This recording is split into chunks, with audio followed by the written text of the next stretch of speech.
Hey everybody, it's Thursday, July 8th, 2021, and this is Ben Capozzi with Broad Shoulders Farm in beautiful Halifax County, Virginia, USDA Zone 7. I just did a video the other day about the newest and some of our rarer chicks that are going into our laying flock. And I added 2 more chicks a couple days ago that I didn't talk about in the previous video, so I thought I would just very quickly talk about them now.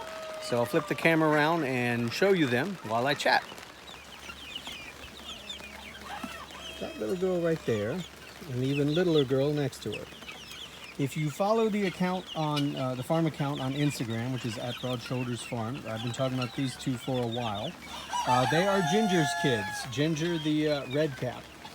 We got Ginger from Murray McMurray. She's a great, pretty critically endangered breed. And she's been great. And she, outside of the, well outside of the farm gate, past the pecan trees back there, underneath a covered series of straw bales, I had them tarped and everything, she raised a clutch, or she hatched those 2 littles back there. And so it was an unplanned happy event, but one of them is definitely a bantam. Chat's from a bantam egg. The other one I'm pretty sure is definitely Ginger's. I'm pretty sure that this one is Porcella's, and Porcella was unfortunately taken by a predator a few weeks ago. But these 2 are about 4 to 5 weeks old. I'd have to go back and check my records.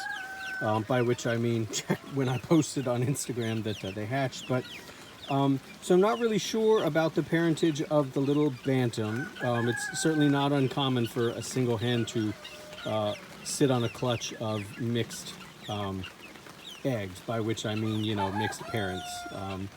So I think the bantam is probably all bantam. I don't think it's half bantam or anything. But the little pullet there, the little girl, I feel pretty certain that she is actually Ginger's kid. And I think she's Ginger's kid by Flash, who again you can probably see in some of the Instagram pictures. But Flash is gorgeous. He is half cream leg bar and half Svarthona. The Svarthona is the Swedish black hen. It's similar to an Iam Samani, if you know about those all-black fibromelanistic birds, except the Svarthona was developed in Scandinavia, whereas the Iam Samani was developed in Southeast Asia, I think. Definitely Asia. I don't know if it's Southeast Asia or where. But they're really cool. They're all black. Their bones are black. Their organs are black. Their skin is black. Their beak is black, their eyes are black. They lay a pretty normal looking white egg, sadly.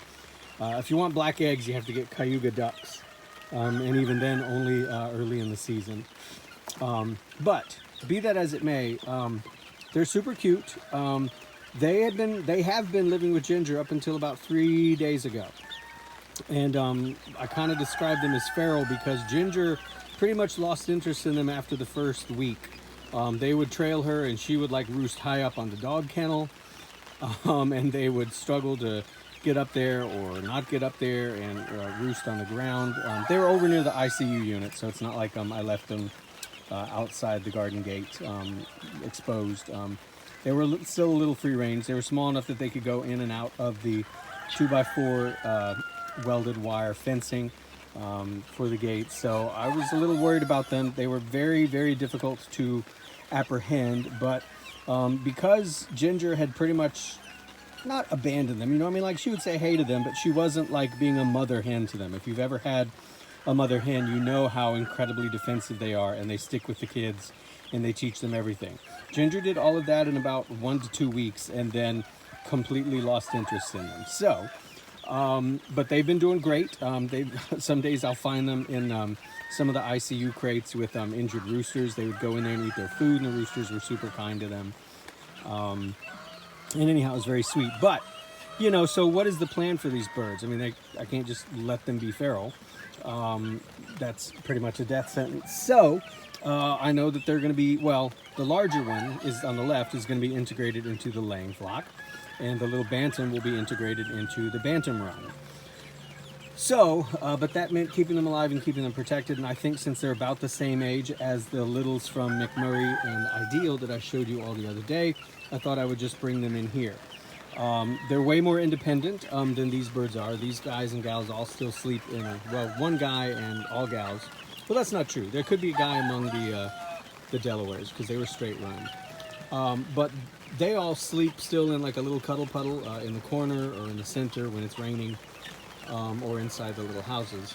But these two roost. They roost up here at night. They roost up there at night. They roost over there at night. They're pretty independent. And of course, the first night they were in here, they cried and they cried. It was really sad. I don't know if they're necessarily crying for Ginger, but I think they were just in an unfamiliar place. You know, they're used to sleeping on the other side of the farm in a completely different place. They didn't know these birds, but I think because they're all about the same age, there have been no serious picking on issues or anything. I mean, I can tell that they're both fine. There's no injuries, visible injuries. I don't think there are any invisible injuries. I think they're fine. They're moving around just like they used to. They know where the food and water is, and it's all part of them getting along and being part of the rest of the flock. And I say that this one's dad is Flash because I saw Flash and Ginger together plenty, and Flash roams around like Ginger does. Ginger left the laying flock long ago and has just been running all over creation. She tends to sleep with the ducks or in the duck yard, but she definitely doesn't do a typical roosting at night. I would like to bring her back into the fold at some point. But I think for me, the telltale sign that this little one is Flash's kid is the little crest appearing there above her head. That is straight up leg bar.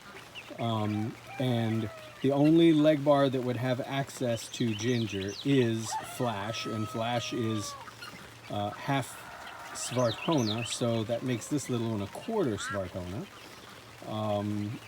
And I'm interested in seeing what colored eggs she lays. Maybe she'll lay a little mint green egg. The leg bar gene would be a blue egg laying gene.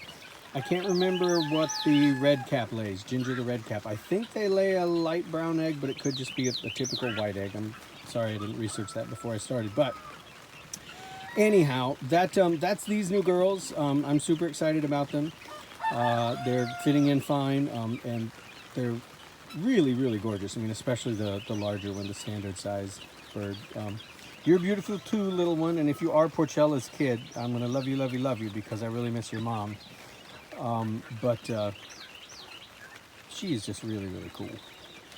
All right, wherever you are, whatever you're doing, I hope you're having a good time and staying safe. Questions, comments, concerns are always welcome, and helpful critique. And you can always follow me and the farm at Broad Shoulders Farm on Facebook and Instagram. Take care and have a great day.